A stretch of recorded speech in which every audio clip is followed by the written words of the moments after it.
We choose to go to the moon in this decade and do the other things, not because they are easy, but because they are hard. Capcom, we're go for landing. Altitude 4,200. Houston, you're go for landing, over. Roger, understand. Go for landing, 3,000 feet. Tranquility Base here. The Eagle has landed.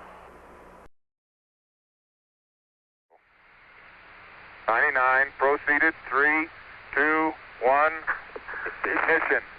Right away, Houston. Vector grid. X-Sot.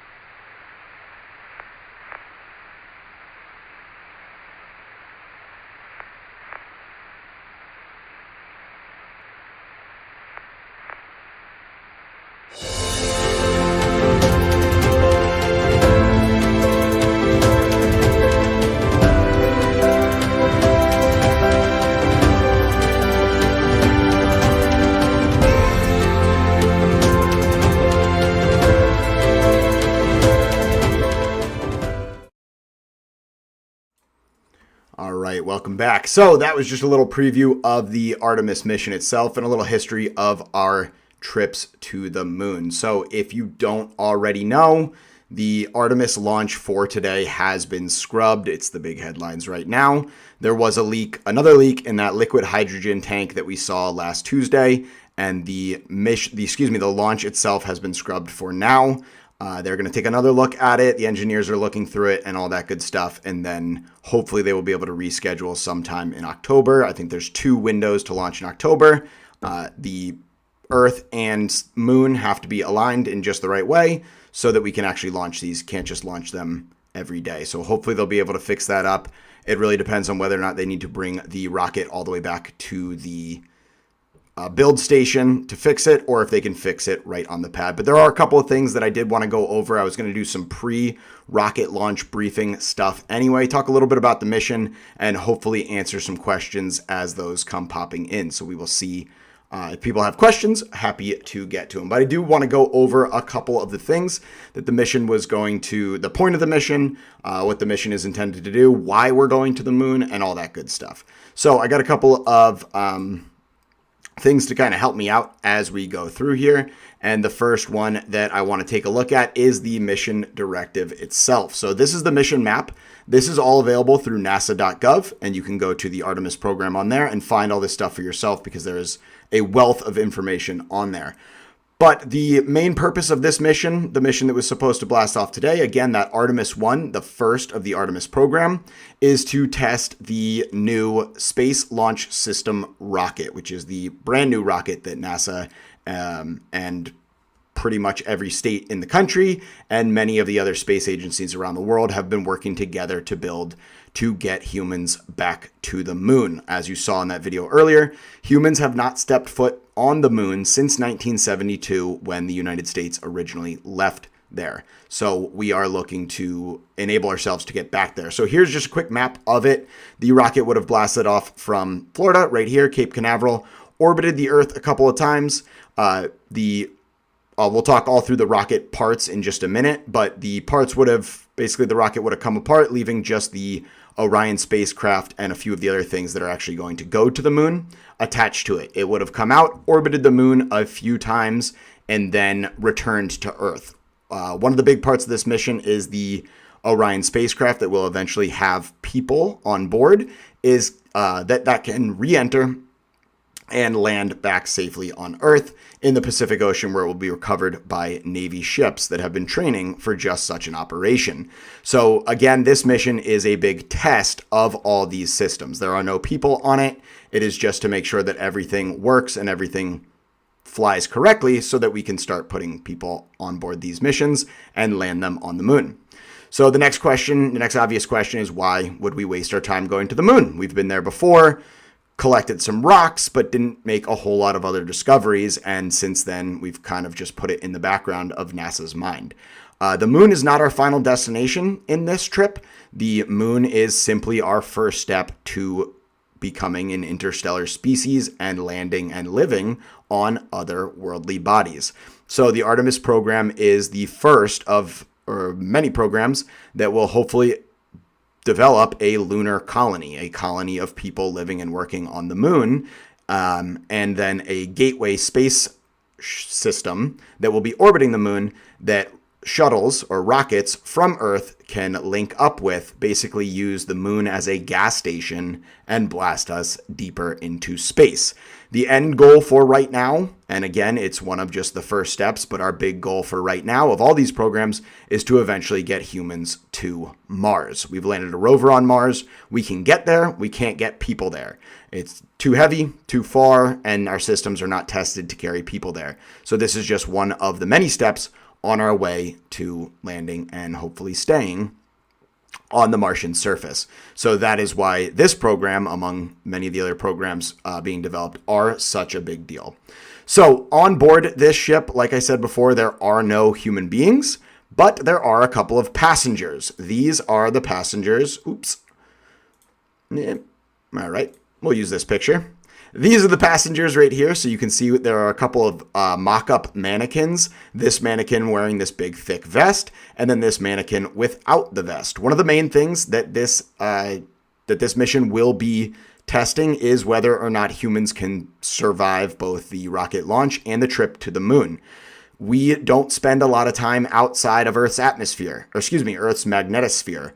Earth's magnetosphere is what protects us here on Earth from UV radiation and from other radiation emitting from the sun. Once you leave Earth and get past where things like the International Space Station are, you are bombarded with radiation, and it can be detrimental to the human body. So this gentleman right here, this mannequin gentleman, is fitted with a suit.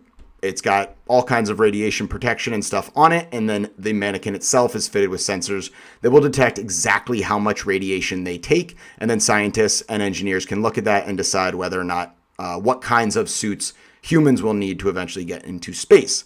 This lady mannequin over here is also fitted with a lot of those sensors. You can see these pocket sensors up top and sensors all throughout the body here that will be taking all kinds of measurements, specifically the measurements for vibrations.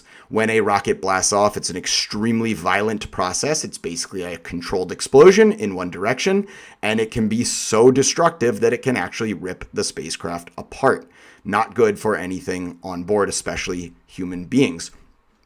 So they are testing to make sure that humans could survive in the environment and make any engineering changes to the seats, the cabin, things like that that they may need to before we put living humans on board. Last thing is the spacesuit itself. This is a mock-up, or this is a blueprint, an early design of the spacesuit that the moon astronauts will be wearing during blastoff. So on one of the future Artemis programs. So they need to make sure that everything works. So we have a mannequin, again, not a person inside there. This is a mannequin inside this suit, and they test all the systems and make sure that that suit comes back intact, and then make adjustments as we need to from there. I did mention humans going to the moon. That is not part of the Artemis 1 mission. The Artemis 1 mission, again, is just to cruise around the moon and come back checking all those systems. Artemis 2 will do similar, but more in-depth things. And then Artemis 3 is planned to have humans on board. Very excitingly, Artemis 3 will also have a female on board. That female will be the first female and the only female in the history of our known universe to ever step foot on an intersolar system body, something other than Earth. No female has ever stepped on the moon before. We've sent them to the International Space Station. There are quite a few who have been in space on space shuttles and things like that, but no female has ever stepped on the moon before. Again, just like the video you saw earlier, only 12 gentlemen from America have ever done that. So this lady will be the first female to step foot on the moon. So very exciting for the Artemis 3 program. Next up, real quick, I just want to go over the rocket. I was hoping to be able to show the rocket during the live stream and lay out some of the things, but NASA has, ever since scrubbing the mission, they have stopped all of their live streams of the rocket. So I have a nice little photograph here, and there is one more in-depth photograph here of the rocket itself. So this is that space launch system. It's a brand new rocket delivery system, never been tested in space before. It has been tested on Earth. These engines have all been ignited and blasted in their test facilities, but it has never been tested taking off and escaping our atmosphere. So a couple of really cool new things about this system. It does look, let's see if we can get the This one. So it does look a lot like the space shuttle. If you are familiar to the space shuttle rocket launches, the giant orange core engine right in the middle, and then the 2 solid rocket boosters on the side. So very similar to that configuration, obviously without the space shuttle attached to it. Couple of new things about this. In general, the core stage, which is the largest and most powerful stage of the rocket, is far bigger than anything that has ever been tested ever. It's larger than any rocket that has ever been blasted off the surface of this planet before. The reason for that is it plans on going farther than any other rocket ever before.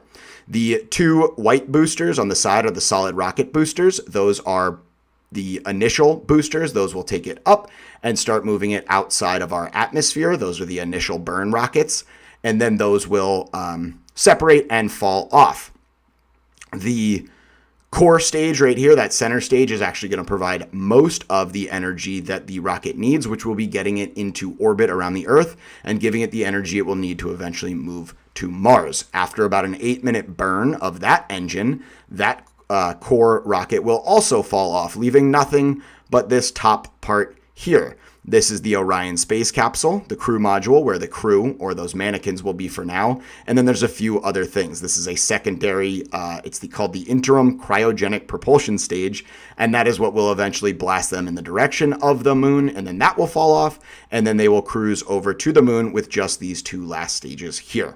It will look very similar to the Apollo missions. The capsule is a very similar shape, and the service module behind it is also relatively similar with a lot of changes on the inside to it.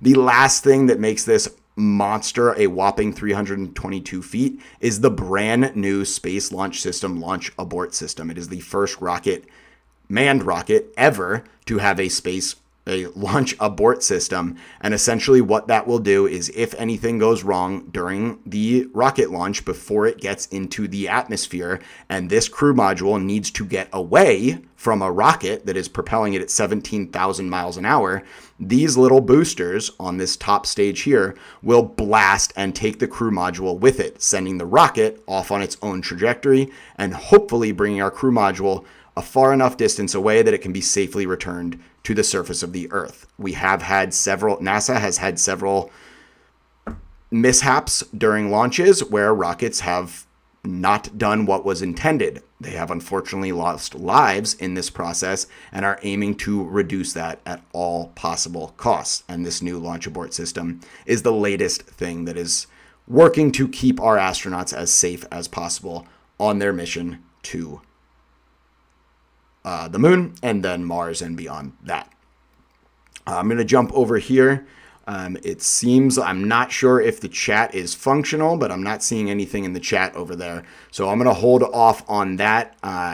One of the things we're testing out again for today is the chat functionality. So hopefully I'll get that up and running by the time we actually get the launch. But I did find something on NASA's website, which is an animation of the Space Launch System launching. So I am going to run this animation and we can walk through it as if it was the real rocket launch.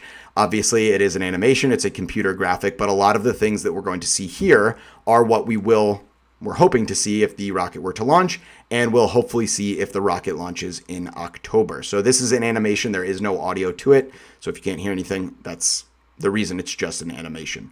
So I'm going to run this and we will walk through it as if it was the rocket launch itself, and we can talk through all those parts that we just discussed earlier on. So these are the main rocket engines. They are the bottom of that core system. This is the cross ignition right here. You can see all these sparks coming out, and the purpose of that is to actually light those engines. Those engines cannot light themselves, so it launches a lot of sparks across there. These tables right here are the umbilical cords. They are the ones that fill it up with all its fuel, and we can see it blasting off there. 2 solid rocket boosters. This is a view from the top of that rocket booster. Cape Canaveral in the background there. One of the things I want you to notice right now as it blasts through this cloud cover is that the solid rocket boosters are the only ones fully blasting. That core stage is lit, but not full power. So again, these solid rocket boosters are what is propelling this into space at this time. Once it gets up, it will start arcing over like this. You will see this in the initial launch, and it will look like it's turning around. Getting into space is not hard. Getting up that high is not hard. Lots of people have done it. Michael Strahan did it just a few months ago.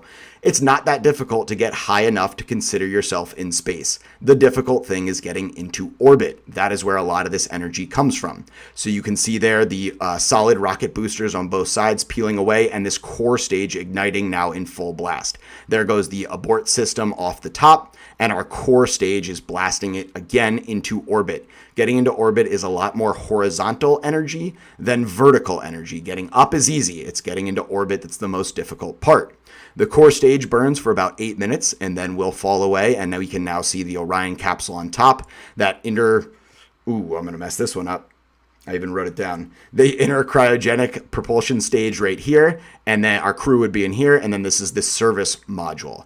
As it's orbiting the Earth, the NASA will be running all kinds of tests, checking the comms, all those systems, make sure that our crew is safe and they are ready for their long trip to the moon. So you can see those solar panels opening up there. It's going to start sending data back to Earth, and there's our there's that second stage that is now blasting it on its trajectory towards the moon. So that will get it out of that Earth orbit that we talked about earlier and start its journey to the moon. Those of you familiar with the Apollo program, the Apollo missions took about 3 days to get to the moon. These rockets are a little bit stronger, so that is a much shorter period. It's down to, I believe, about a little over a day to 2 days. So it is significantly faster, and we are going to be getting there a lot faster. On the way there, once this second stage has officially completely burned up all its fuel, then the rest will come away. One of the side missions of Artemis 1 is to deploy these satellites that it will distribute out once it gets up there. They're known as CubeSats, and it's kind of like a USB system where all kinds of different people, universities and things like that can have developed their own satellites. As long as they fit to the coordinates of NASA, they can strap them onto just about any rocket and send them into space. So as a little side mission, this is sending some of those CubeSats out. This is the, here we go, coming into view here. We have the crew module up at the top and then the service module down at the bottom. The Artemis program is looking to do things a little bit differently than the Apollo program. There is no lunar lander. It's going to look very different. So the actual part that is intended to land on the moon is not attached to the Artemis 1 at all. So there is nothing here that can get passengers to the moon. That is not part of this program. Artemis 3 will have an entirely different system, completely different from the Apollo programs. So it'll do a few orbits of the moon, again, collecting all kinds of data, taking pictures of the surface of the moon, looking for suitable landing spots for future Artemis programs. And then it will there's its burn right there. It will do what is known as a retrograde burn that will blast it out of orbit of the moon and send it on its trajectory back towards Earth. As it continues on this, the crew will be moving themselves from the service module, which has a lot of the life support systems, and they'll be moving into that entry system, so this Orion capsule at the top. The Orion capsule deploys, the service module will be left behind to burn up in Earth's atmosphere. This spacecraft, the Orion capsule, as we said, will be moving much faster than the Apollo program. It will hit the Earth's atmosphere faster than anything man-made has ever hit it before. So the brand new capsule with all its design segments has to deal with temperatures that have never been seen before by spacecraft. So it is all new designed, and this is going to be a huge part of the Artemis 1 test system as well, to see whether or not this capsule can actually make it back to the surface of the Earth. I'm going to pause right there because one of the really interesting things that happens as it re-enters the Earth's atmosphere is that it will go through what is known as a plasma blackout. The heat around the surface of the capsule will get so intense and so hot that it will actually reach temperatures hotter than the sun. Those temperatures are so intense that they interfere with all our radio communication. So at the most intense part with humans returning to Earth's atmosphere, unless some new technology is developed before Artemis 3, we will lose communications entirely with this capsule. So everything will go completely dark. Everything for us on the live stream, everything for NASA, everything will go completely dark. Communications, visual, everything. At that point, people on the Earth cannot yet see it. It's still too far up in the sky. So we basically won't know. Very similar to the 7 Minutes of Terror as the Martian rover landed a few years ago, they will be completely out of radio communication during this time. It's a bit of a white knuckle moment for just about everybody, including the people on board the space capsule. So during that time, there will be no communications until the spacecraft gets back into Earth's atmosphere and begins to cool down, and then the communication will be reestablished. So be prepared for that. Then these drogue chutes will come out. The spacecraft slows itself dramatically as it re-enters Earth's atmosphere, but still traveling way too fast to splash down in the ocean. So these drogue chutes come out, slow it down, and then they release. And then finally, our last parachutes deploy, and these will slow it to a very, very slow 2 to 3 miles an hour so that it can safely land on the surface of the water. So you can see they took a while to billow and open up. There they go, fully unfurling, slowing down the entire time. You do not want these coming out at those intense speeds because they will rip to shreds. They'll rip right off, or they will stop the shuttle so fast that no human beings can survive those kinds of G-forces. And then we are hoping for a nice soft landing in the ocean. The parachutes break away, move away from it. There's all kinds of inks and dyes that have been used in the past to help Navy ships identify where it is. With the advent of GPS systems and things like that since the 1970s, I'm not sure exactly what we should anticipate once it makes a splashdown, but we will obviously not have visual contact at this point until the Navy ship's search and rescue crews, probably a helicopter, first makes contact with the ship itself, and then we will re-establish visuals. So again, all this information that I have pulled here is publicly available. There's no secret to it. It is on the NASA website, nasa.gov, and then you can go, nasa.gov, and then you can go to the missions, and Artemis 1 is the first one there, and it is full of videos, images, media resources, all kinds of good stuff to cover it. And obviously the headline for today is not that. Is that I can't get rid of this thing, is that the Artemis 1 mission has officially been scrubbed for today. So that was a little bit of the background, the information leading up to the launch that I was hoping to do before the launch actually occurred. And it looks like that our we do have some Q&A. Here we go. All right, so we got a couple of people jumping in over there. If you would like to fire some questions into the chat box over on the side there, feel free to jump in. Love to hear from you, and we can answer questions as they pop up. I have somebody today confirming right there. I don't know if they did not hear or not, but the launch, Artemis 1 launch for today has been scrubbed.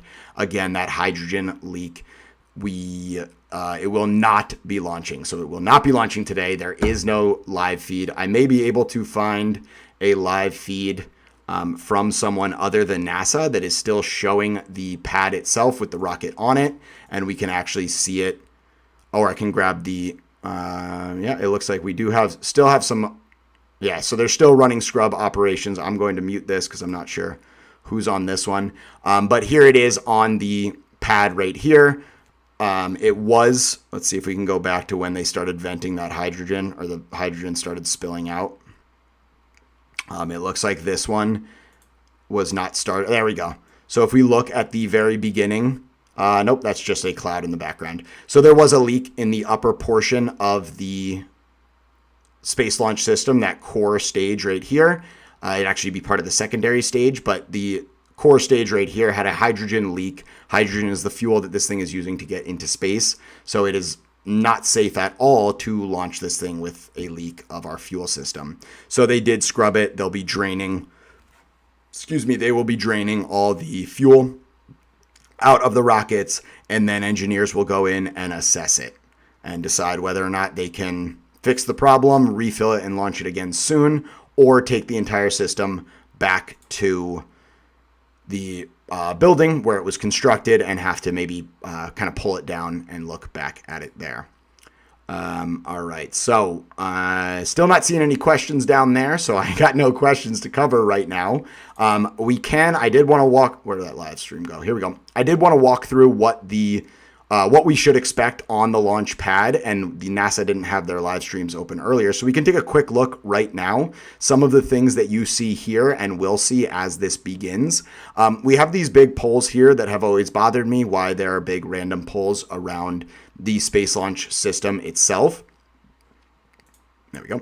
Why these are always around rocket launches, and they are lightning towers. So if you have ever been to Florida, you're probably well aware of the weather down there. We can even see some weather coming in the background here. And ooh, it looks like there is an announcement.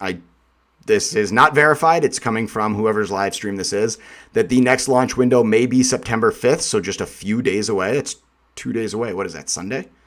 No, Saturday's today. Sunday. That's Monday, Labor Day. So if there is a launch scheduled for the 5th, then we will absolutely go live again. I'll skip the whole beginning sheboygan. You can watch this video from before and check all that out, but we will absolutely go live if there is another launch. Speaking of these towers around the launch system here, those are lightning towers. Florida is very well known for its unpredictable weather, and if there was lightning, the last thing that anybody wants is for the lightning to make contact with a rocket ship full of explosive fuel. It'd be very, very bad. So they have these towers. They're very large, much larger than the rocket itself.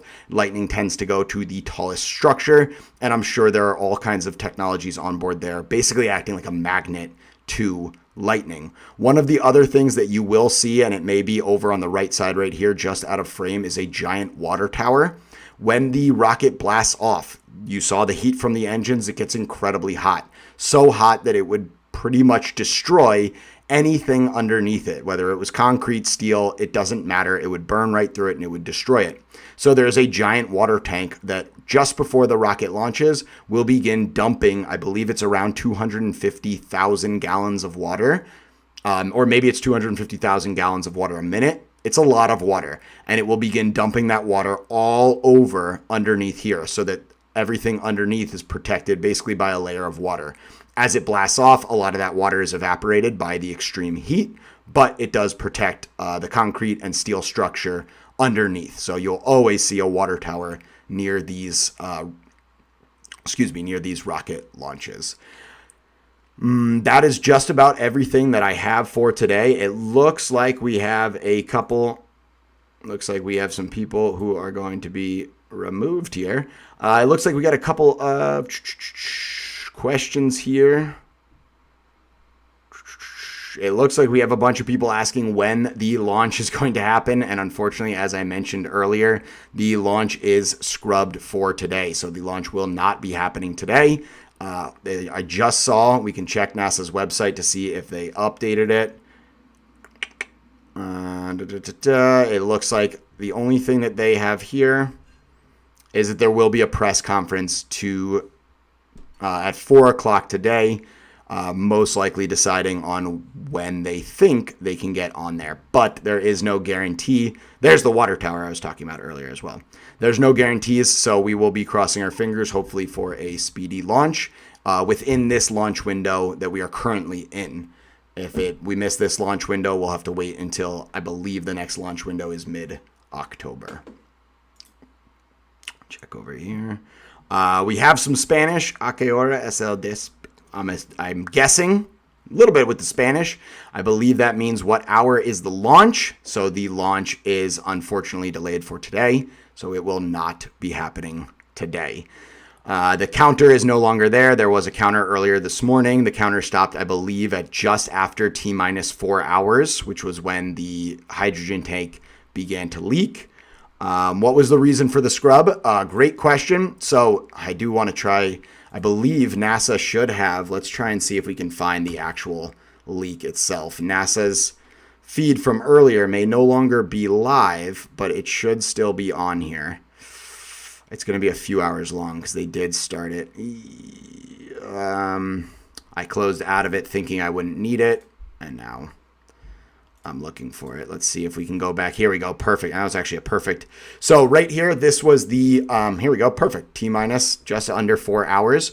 So this is NASA's live stream channel. This is what we would have been following. This is what I would have been presenting had the rocket launched, and we would have watched it on here.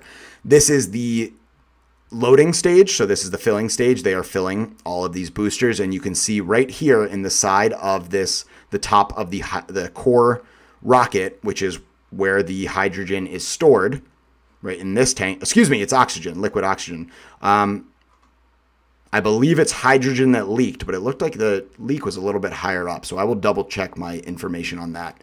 Everything that I've seen has said a hydrogen leak, but you can see that there is something leaking out of there. If I play this, you can see gaseous clouds coming out. That liquid hydrogen and liquid oxygen are being stored at extremely low temperatures, so they immediately boil upon contact with the air. That is the fuel for this rocket. It's pretty impossible to launch a rocket as it's leaking fuel. It's impossible and extremely dangerous. So we can see the liquid hydrogen being stored at negative 423. The fill numbers stopped going up there, and you can see it leaking out here, which was the reason for the scrub. So the engineers discovered this, the mission control over there at NASA discovered this and realized it was just impossible for today. I believe it is very similar to what led them to scrub the mission on Tuesday. So hopefully they can get in there. I don't know. I am not a rocket scientist, so I don't know how big a fix is for something like this, or if they can decide how to go about doing it. But it is officially scrubbed for today due to that leak. A couple other cool views. There you can see the liquid hydrogen leaking out, our space space abort system right up there, up top. And then just some other cool views of the launch pad itself.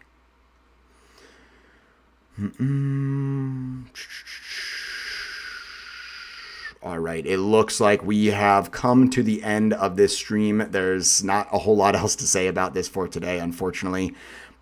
Feel free to check out the NASA website, check out all those other things, get as in-depth as you can about this, because the more you know, I'm sure the more questions you will have, and hopefully we will be able to come back in just a few days and check out a actual rocket launch and see this thing go into space. Fingers crossed, September 5th. It seems to be just a rumor for now. I did not see that from any official sites, but that is all I have for you for now. So I am going to rerun the video that we ran at the beginning of this with the countdown basically to this launch, and then we will end the stream for today. Thanks for jumping in, and hopefully we will see you again. We choose to go to the moon in this decade and do the other things, not because they are easy, but because they are hard. Capcom, we're go for landing. Altitude 4,200. Houston, you're a go for landing, over. Roger, understand. Go for landing, 3,000 feet. Tranquility Base here. The Eagle has landed. 99, proceeded, 3, 2, 1, ignition. Right away, Houston. Vector grid. Ag side.